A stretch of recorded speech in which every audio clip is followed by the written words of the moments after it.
여러분 안녕하세요. 세계 경제는 지금 커런트 이슈즈 오브 글로벌 이코노미 편집자 정견만입니다. 네, 10월 13일자 세계 경제는 지금 시작하겠습니다. 오늘 토픽 한 건, 단신 5건, 그리고 오늘 명상 시간에는 시간에 관한 속담과 명언을 소개하겠습니다. 네, 오늘의 토픽은 9월 중 미국의 소비자 물가 CPI 지수가 전년 동기 대비 2.4%, 전월 대비 0.2% 상승하였다는 소식입니다. 전문가 예상을 각각 0.1%포인트씩 상회하는 것이었습니다. 에너지와 식품 가격을 제외한 코어 CPI는 전년 동기 대비 3.3%, 전월 대비 0.3% 상승한 것으로 나타났습니다. 네, 오늘 첫 번째 단신은 어제 아침 중국 재무부 장관이 경기 부양 조치 관련 기자회견을 하였는데 국책은행, 지방정부, 청년고용 지원, 그리고 부동산 지원 등 4개 부문에 관한 지원 정책을 검토 중이라는 소식입니다. 네, 두 번째 단신은 독일 정부가 올해 경제 성장 전망을 마이너스 0.2% 역성장으로 하향 조정하였다는 소식입니다. 작년에도 마이너스 0.3 역성장하였는데요. 독일 경제의 당면 문제점 등을 살펴보겠습니다. 세 번째 단신은 세계 최대 항공기 제작사인 보잉사가 직원 1만 7천 명을 감원하기로 하였다는 소식입니다. 보잉사 노조는 40여일째 지금 급여 인상 스트라이크를 하고 있는데요. 제작 중인 항공기의 성능이 우려된다는 소리가 나오고 있습니다. 2019년부터 연속 적자를 보이고 있는 회사 입장에서 급여 인상 협상이 쉽지 않겠죠. 네 번째 단신은 미국 대선 관련 여론조사 결과 48대 46으로 해리스가 우세하다는 소식입니다. 경합 7개 주 중에서는 해리스 우세가 4개 주, 트럼프 우세가 3개 주인데 리딩 마진이 각 주에서 1%에 불과하기 때문에 접전이 되고 있다는 겁니다. 다섯 번째 단신은 다음 주 미국 금융시장 주요 이슈 및 일정입니다. 그리고 오늘은 시간, 타이밍에 관한 명언과 속담을 소개하겠습니다. 네, 오늘의 토픽, Inflation rate hit 2.4% in September, topping expectations. Jobless claims higher since August 2023. CNBC 뉴스 보시죠. 미국의 9월 중 소비자 물가 CPI가 전년 동기 대비 2.4%, 전월 대비로는 0.2% 상승한 것으로 나타났습니다. 이는 전문가 예상을 각각 0.1%포인트씩 상회하는 것입니다. 그러나 8월의 전년 동기 대비 2.5% 상승보다는 0.1%포인트 하락한 것입니다. 이는 2021년 2월 이래 최저입니다. 에너지와 음식 가격을 뺀 코어 CPI는 전년 동기 대비 3.3%, 전월 대비 0.3% 상승한 것으로 나타났습니다. 아래 왼쪽 그래프는 코어 CPI와 헤드라인 CPI의 전년 동기 대비 상승률 추이입니다. 많이 떨어지고 있죠. 그러나 전문가 기대 예상보다는 덜 떨어졌죠. 오른쪽 아래 그래프는 전월 대비 CPI 상승률 추이입니다. 9월 중에 부문별 물가 동향을 보면요. 음식은 0.4% 상승하였습니다. 특히 계란이 월중 8.4%, 작년 대비 39.6% 상승하였습니다. 한동안 천정부지로 솟던 그 계란값이 좀 안정되더니 최근에 다시 또 오르기 시작하는군요. 주거비는 월중에 0.2% 상승하고요. 에너지는 1.9% 하락하였습니다. 중고차는 0.2% 올랐고 의료비도 0.7% 올랐습니다. 의료비는 1.1% 올랐습니다. 이번 CPI 동향에 대해서 물가 하락세 확신에 대한 약간의 흠집이 생겼다고 이제 할 수 있죠. 이 소식으로 시장에서는 주가가 약세를 보이고 국채 수익률은 상승하였습니다. 연준 입장에서 보면은 9월의 빅커트 이후에 시장 동향을 모니터링하고 있는데 약간의 부담이 생겼죠. 10월 말에 나오는 PC 인덱스 물개인 소비지출 물가 동향을 예의주시해야겠습니다. 현재로서는 금리 인하폭 축소 내지는 속도 조절이 예상되죠. 이날 실업수당 청구자 수 동향도 발표되었는데요. 지난주 최초 실업수당 청구자 수는 25만 8천 명으로 크게 증가했습니다. 작년 8월 이후 주간 최다입니다. 예상 23만 명을 크게 상회하였죠. 그리고 계속 실업수당 청구자 수도 186만 1천 명으로 전주 대비 4만 2천 명 증가했습니다.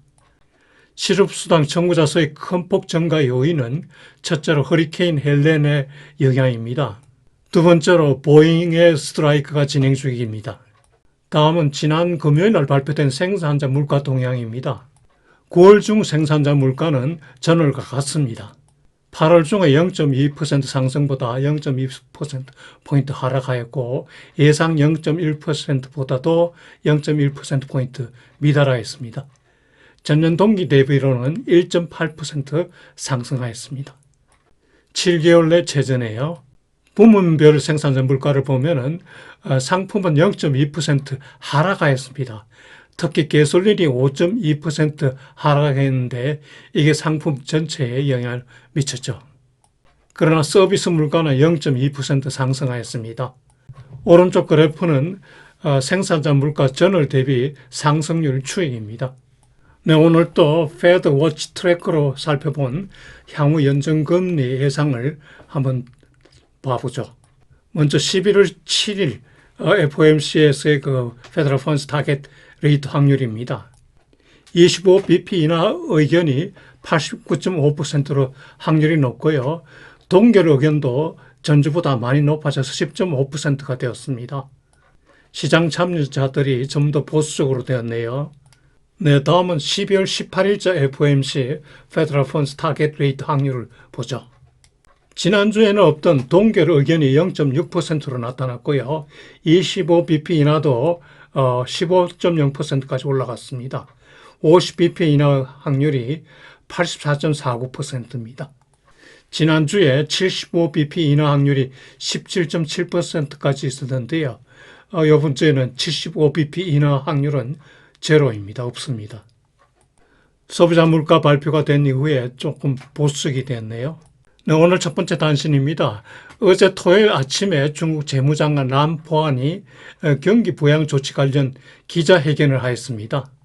그는 중앙정부가 부채와 재정 적자 증가를 감당할 여지가 있다고 운을 떼면서 4개 부문 지원 정책을 검토 중이라고 하였습니다.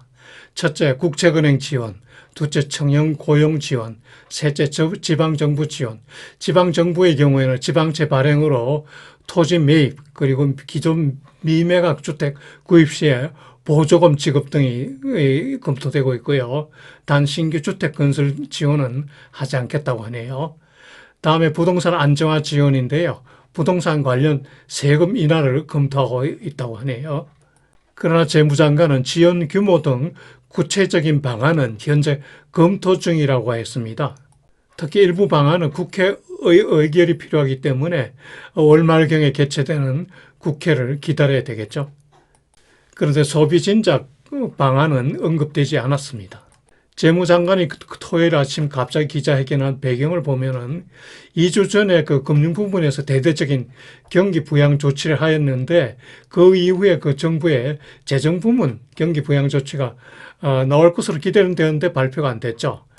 그래서 장관이 재정 지원 방안 확정 전에 마지못해서 기자회견을 먼저 한 것 같은 느낌을 받았습니다. 현재 이코노미스트들은 경기 부양을 최소 약 2조 이엔 내지 10조 이엔 이상 할 필요가 있다고 이렇게 주장하고 있습니다. 정부가 얼마만큼의 그 재정 지원 규모를 정할지 두고 봐야겠습니다. 네, 두 번째 단신은 독일 정부가 올해 경제 성장 전망을 마이너스 0.2% 역성장으로 하향 조정하였다는 소식입니다. 작년에도 마이너스 0.3% 역성장하였는데요. 이처럼 2년 연속 역성장한 것은 1990년 동서독 통일 이후 처음이라고 하네요. 그런데 6개월 전인 지난 4월 말에 독일 경제장관은 올해 플러스 0.3% 성장할 것으로 전망한 바 있습니다. 유럽권 20개국 경제가 지난 1분기에 반짝 회복세를 보인 뒤에 최근 차츰 활기를 잃고 있네요. 그러나 재무장관은 독일 경제가 내년부터 성장 사이클 진입할 것으로 전망하네요. 내년에는 1.1% 성장, 내후년에는 1.6% 성장을 전망하네요. 독일 경제가 겪고 있는 구조적 문제를 살펴보면요. 첫째, 에너지 안정성이 많이 부족하다는 거죠. 그동안 러시아로부터 낮은 가격에 안정적으로 공급을 받았는데 이게 러우 전쟁 이후에 문제가 된 거죠. 두 번째로 과도한 관치 행정, 뷰로크러시, 관료 정치를 얘기하네요. 셋째로 숙련 기술 직원이 부족하다고 하네요. 기술국가 독일에서 이런 문제가 나오다니 아주 이상하군요. 넷째로 러우 전쟁, 이스라엘 전쟁 등 지정학적 불확실성이 있다는 거고, 다섯째로 미국과 중국 사이에 압력을 받고 있다는 겁니다. 그리고 폭스바겐 악에사는 국내 공장을 폐쇄하기로 하였고요. 그리고 인텔 코퍼레이션, 인텔사는 반도체 공장을 짓기로 했다가 이를 설치를 연기하기로 결정하였다고 하네요. 현재 지난 7월 중에 정부가 발표한 경기 부양 조치가 시행 중에 있는데요. 민간 및 공공 투자 확대, 특히 재생에너지 확대 및 레드테이프 제거 등을 추진하고 있다고 합니다.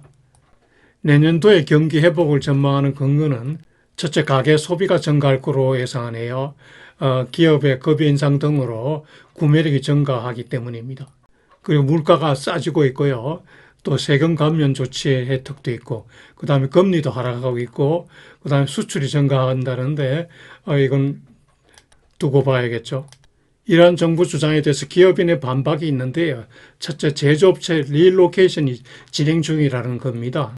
독일 내에서 제조업하기가 쉽지 않다는 거죠. 그 다음에 부도가 많이 늘고 있다는 겁니다. 그리고 에너지 가격이 너무 높다는 거죠. 다른 경쟁국의 4배 수준이라고 하네요. 그리고 여전히 관치 행정이 고질적으로 남아있다는 겁니다. 독일 경제가 잘 되기를 기원합니다. 네, 참고로 독일 경제 주요 지표를 가져왔습니다. 환율은 유로 환율이고요. 그리고 GDP 그로스 레이트는 2분기에 마이너스 0.1% 역성장했습니다. 9월 중 실업률은 6%입니다. 많이 내려갔네요. 소비자 물가도 지난 9월 중에 전년 동기 대비 1.6% 상승에 그쳤습니다. 금리는 22금리입니다. 무역 수지는 지난 8월에 225억 유로 흑자입니다. 경상 수지도 지난 8월에 144억 유로 흑자입니다.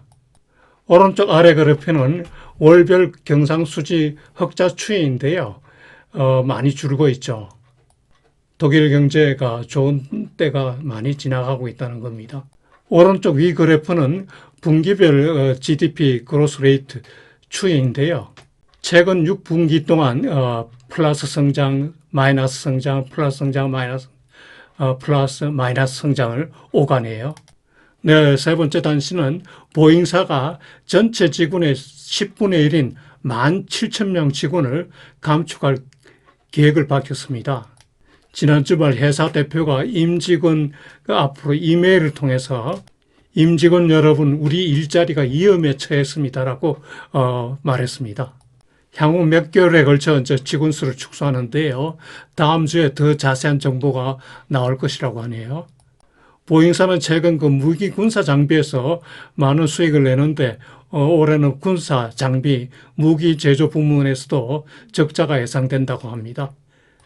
그리고 새 대형 야심 비행기인 777X 항공기가 그 출하 일자를 지연하고 있다고 하네요. 2026년 이후에나 출하가 가능할 거라고 합니다. 현재 보잉사는 40일 이상 파업이 계속되고 있는데요. 노조 측의 향후 3년간 40% 이상 급여 인상안이 타협점을 찾지 못하고 있는 거죠. 올해 지속되는 파업으로 인해서 생산 항공기의 질에 대한 의구심이 나오기도 한다고 하네요. 그리고 신용평가사인 S&P 스탠다드 & 푸어스사가 보잉사를 크레디트 워치 대상에 포함하였습니다. 그리고 지난 1월에는 737MX기 사고가 있었는데 현재 의회 조사가 진행 중이기도 하네요. 복잡합니다. 세계 최대 항공기 제조회사가 어쩌다 이 모양이 되었는지. 자, 그럼 회사 내용을 잠시 살펴보죠. 보잉사는 1916년에 시애틀에서 보잉이 창업하였습니다. 현재 본사는 버지니아주에 있고요. CEO는 켈리 오트버그 씨인데 올해 임용되었죠. 작년 중 생산 내용을 보면은 상업 항공기 528대, 그리고 군용기 157대, 그리고 우주선 5개를 만들어냈습니다. 작년도 매출액은 778억 불이고 당기순이익은 마이너스 22억 불입니다. 2019년부터 계속 적자입니다. 세계 최대 항공기 제작사가 어쩌다 이런 모양이 되었나 안타깝습니다. 네, 오늘 네 번째 단신은 BBC 뉴스가 어제까지 나온 전국 단위 여론조사 결과를 종합 편제한 것입니다. 여론조사 종합 내용을 보면 현재 해리스 후보가 트럼프 후보를 48대 46으로 앞서고 있다고 합니다. 왼쪽 그래프는 지난 주말 현재 성적이고요. 오른쪽 그래프는 시계열로 정리한 것입니다. 오른쪽 그래프에서 윗줄은 해리스고요. 아랫줄은 트럼프인데요. TV 토론 후에 조금 격차가 커졌다가 지금은 거의 비슷한 수준으로 간격이 나 있습니다. 제 개인적으로는 해리스가 당선될 것으로 보이는데요. 최근에 해리스가 공화당 전유물로 생각되던 일부 정책을 과감하게 수용하고 있다는 점이 크게 장점으로 보입니다. 그리고 혹시 해리스가 선거에 진다면은 그 이유는 우크라이나와 이스라엘에 대한 민주당의 그 어쩌면 편향적인 그런 자세 때문이 아닐까 이런 생각이 드는군요. 우크라이나에 대해서 어떻게 보면 막 퍼주고 있는데 세금 내는 국민 입장에서 보면은 별로겠죠. 그리고 지난번 젤렌스키의 미국 방문 때 트럼프에게 좀 무례한 점도 해리스에게 불리한 점으로 작용할 것 같습니다. 7개의 그 주요 경합주별로 보면은 해리스 후보가 위스콘신, 미시간, 펜실베니아, 네바다에서 앞서고 트럼프 후보는 조지아주, 캐롤라이나주, 애리조나주에서 앞서고 있습니다.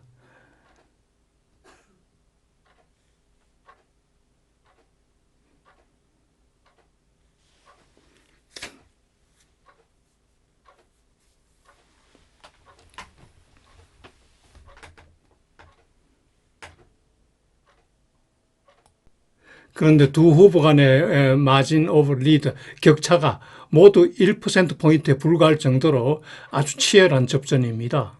아래 그래프는 7개 경합주별로 시기열에 따라서 지지 후보 변동 내역을 읽을 수 있는데요. 두 후보 간에 엎치락 뒤치락 하다가도 지금 최근 최종 순간에는 거의 비슷한 1%포인트 이내의 지지율 격차를 보이고 있습니다. 이렇게 접전이 계속되자 오바마가 해리스 적극 지원에 나섰습니다. 좀 전은 그 오바마 전 대통령이 트럼프 후보를 맹비난하였는데요. 트럼프가 이기적 정치가로 자신의 에고와 돈과 지위만 생각한다. 그런 사람이라고 비난하였습니다. 오바마 대통령이 취임 중에 이루어 놓았던 많은 업적들을 후임 트럼프가 부임하면서 많이 지워버렸기 때문이죠. 예를 들면 그 어포더블 케어 액트 등입니다. 네, 5번째 단신 다음 주 미국 금융시장 주요 이슈 및 일정 보시죠.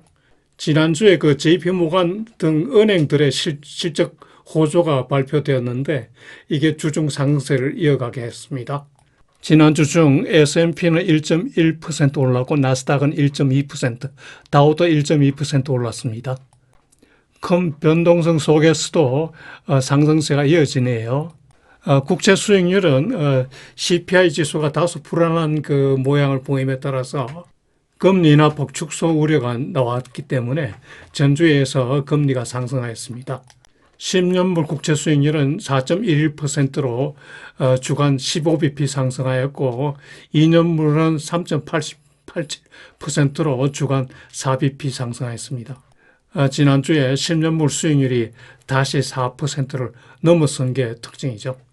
다음 주 경제 지표로는 소매 판매 동향이 가장 중요하고요. 그리고 산업 생산, 그리고 3분기 실적 발표에 관심이 모아집니다. 그외 그 뉴욕 엠파이어 스테이트 제조업 지수, 필라델피아 연준 제조업 지수, 주택 건설 지표, 그리고 연준 인사 스피치 등이 예정되어 있습니다. 한편 다음 주 목요일 유럽 중앙은행의 금리 인상 여부도 관심입니다. 지난 그 6월과 9월에 금리를 인하했는데 이번 10월에 또 인하할지 관심이 가죠. 당초 10월에는 금리를 동결할 것으로 예상되었었는데요. 최근에 인하 의견이 나온다고 하네요. 미국의 9월 소매 판매는 0.3% 증가할 것으로 예상이 되고 있고요. 산업 생산은 0.1% 감소할 것으로 예상되고 있습니다. 내주의 그 실적을 발표하는 기업은 뱅크 오브 아메리카, 골드만삭스, 시티그룹, 찰스 스와브 등의 은행들, 그리고 에봇, 모간, 스탠리, 그 다음에 넷플릭스, 블랙스톤, P&G, 아메리칸 익스프레스 등이 실적을 발표합니다. 네, 요일별 일정은 표를 참고하시기 바랍니다.